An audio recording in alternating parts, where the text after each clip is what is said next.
From podcasting to streaming to gaming, music coding, this microphone seems to do it all. But why is it one of the hottest tools in the industry? Today, I'll be taking a close look at the SM7B, which has been dominating the market. It's so popular that you see it everywhere. I bet even your grandma has seen it. Even go ask your parents if they check things on the internet and they probably would say they have seen this microphone. So join me for an overview into what I believe are the 3 key reasons why this specific microphone is so popular among professionals and beginners, and one thing which it doesn't provide. Let's investigate the unique sound and emotional appeal of the SM7B. Reason number 1, versatility. The SM7B is a versatile microphone that can be used for various applications including broadcasting, podcasting, or recording music. It has a switchable roll-off bass and a mid-range boost for different voices and instruments. It sounds like the perfect do-it-all microphone, but such thing doesn't exist.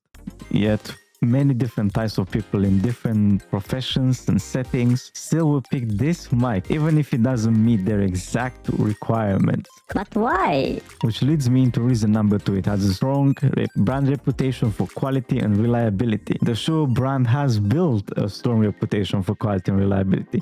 It is tied to great artists, personas, legends. It's a durable microphone that can withstand the rigors of professional use. Many top podcasters and artists rely on the SM7B for its consistent ability to perform. However, there's one thing that the SM7B won't ever magically provide: the goal you are after. Many buy this microphone with the impression such as, oh, this will make me sound great, people will love my audio, people will watch for longer and my content is going to skyrocket, my audio production quality is professional now. The SM7B won't provide the best sound without good practices in place, such as a well-treated room, which I do not have, audio engineering EQ, which I do a little bit, to bring up what nuances are overshadowed by what's dominating the audio and dampen and soften these a little bit. What differentiates good from excellent is the little details. It requires some setup, some tweaking to achieve the best sound possible. However, sometimes the best production won't make up for just good enough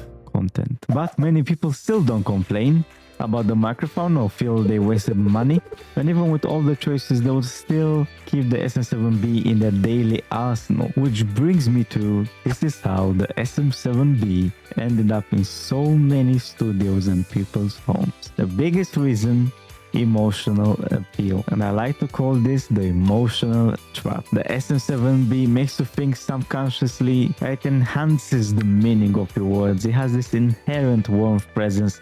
It captures the nuances of the human voice. Its distinctive, appealing looks makes you feel like you are speaking to a wider audience. It gives you the impression that you're looking more professional. You are enunciating your words better. Your words have a stronger meaning and punch. Sort of like a lucky charm of audio gear, and we humans have this history of emotional attraction to brands and products, which doesn't have any objective measurement, but it's there, it has an impact. And I believe when people see this mic, they subconsciously link it to good production. I have the links down below to this mic and everything connected to it if you want to check them out. Oh yeah, shortly after this section finishes, I added an unboxing with no talking. For those of you that enjoy watching other people unbox stuff, definitely know me as well. So yeah, enjoy. And let me know, what brand or product gives you this lucky charm effect that seems to amplify aspects in your life. I'm planning to do more videos focused on gear of this type, so if you enjoyed it, like and subscribe. See you next time for more. See ya!